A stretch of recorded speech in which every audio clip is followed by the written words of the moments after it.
Hyderabad central university భూముల వ్యవహారం తెలంగాణ ప్రభుత్వంలో అలజడి సృష్టించింది. ఇందుకు కారణం యాజమాన్య హక్కులేని భూమిని తనఖా పెట్టింది రేవంత్ రెడ్డి సర్కారు. ఓ ప్రైవేట్ బ్యాంకుకు ప్రభుత్వానికి మధ్య దళారీగా వ్యవహరించిన సంస్థకు 169 కోట్లు ముట్టజెప్పింది. ఇంత తతంగం జరుగుతున్నా కేంద్ర సంస్థలైన ఈడీ కానీ సిబిఐ కానీ తెర మీదికి రాకుండా మెసేజ్ చేశారు ఓ బీజేపీ ఎంపీ.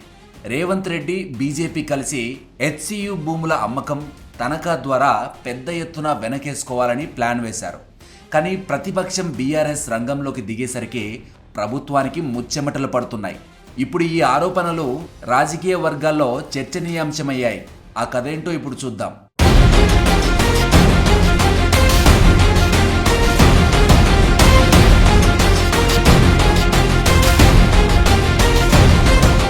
అధికారంలోకి వచ్చిన ఏడాదిన్నర గడవక ముందే ముఖ్యమంత్రి రేవంత్ రెడ్డి భారీ కుంభకోణానికి తెరలేపారు.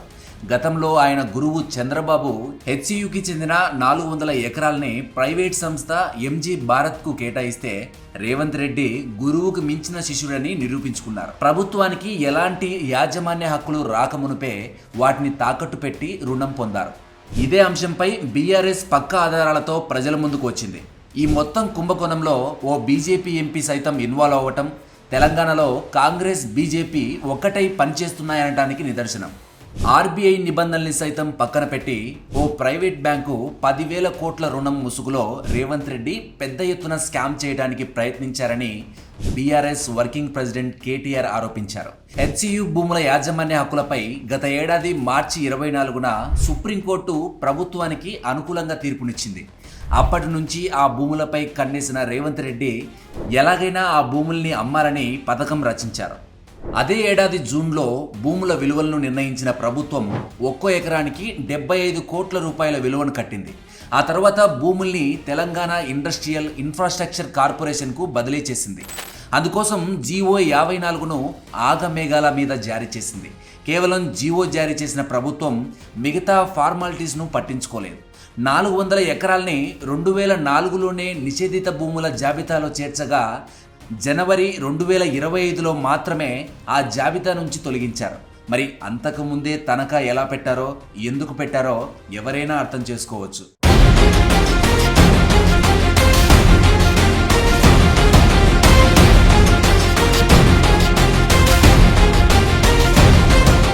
సదరు భూముల యాజమాన్య హక్కుల్ని టీజీఐఐసికి బదలాయించకముందే రేవంత్ రెడ్డి ప్రభుత్వం వాటిపై రుణం తీసుకునేందుకు ఐసిఐసిఐని సంప్రదించింది. ఆ బ్యాంకుతో నిర్వహించే అన్ని లావాదేవీల్ని బ్రోకరేజీ సంస్థ అయిన trust investment advisers private limited సంస్థకు అప్పగించింది. ఈ సంస్థ మర్చెంట్ బ్యాంకుగా వ్యవహరిస్తున్నట్లు డాక్యుమెంట్లలో ఉన్నప్పటికీ ఇది పక్కాగా బ్రోకరేజీ సంస్థనే. ఈ సంస్థ గతంలోనూ ఆర్బీఐ నిబంధనల్ని ఉల్లంఘించి కార్పొరేట్ సంస్థలకు ఇలాంటి సేవలు అందించింది. ఆర్బీఐతో రేవంత్ రెడ్డి ప్రభుత్వానికి ఇబ్బందులు రాకుండా చూసుకుంటామని హామీ ఇచ్చింది. ఇందుకు అంగీకరించిన రేవంత్ రెడ్డి ఆ సంస్థకు 169 కోట్లు ముట్టజెప్పారు.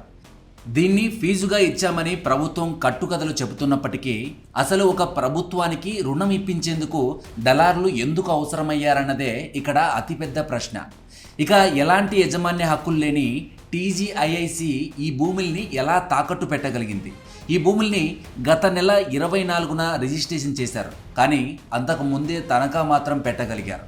ఇక్కడే కుంభకోణం జరిగిందన్నది బీఆర్ఎస్ ఆరోపణ. మార్కెట్ రేటు కంటే ఎక్కువగా విలువ చూపించడం, యాజమాన్య హక్కులు లేకుండా తనఖా పెట్టడం మోసం కిందికే వస్తుంది. అందులోనూ ఇంత పెద్ద రుణం మంజూరు అంశంలో ఆర్బీఐను పక్కన పెట్టడం ఈ కుంభకోణానికి మొదటి కారణమని భావిస్తున్నారు.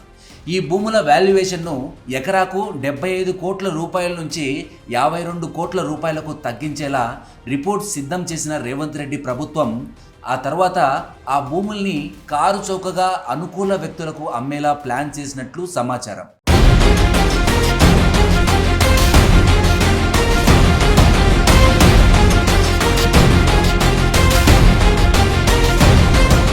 ఇక భూముల వ్యవహారంలో ఓ బీజేపీ ఎంపీ పాత్ర వివాదాస్పదమైంది.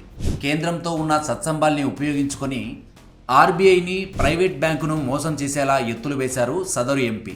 కేరళలో బీజేపీకి నచ్చని ఇతివృత్తంలో సినిమా తీశారని ఆ సినిమా నిర్మాతపై ఈడీ దాడులు చేసింది. కానీ ఇంత పెద్ద ఎత్తున కుంభకోణం జరుగుతుంటే మాత్రం ఈడీ కానీ సిబిఐ కానీ రిజర్వ్ బ్యాంకు కానీ ఎలాంటి చర్యలు తీసుకోవట్లేదు.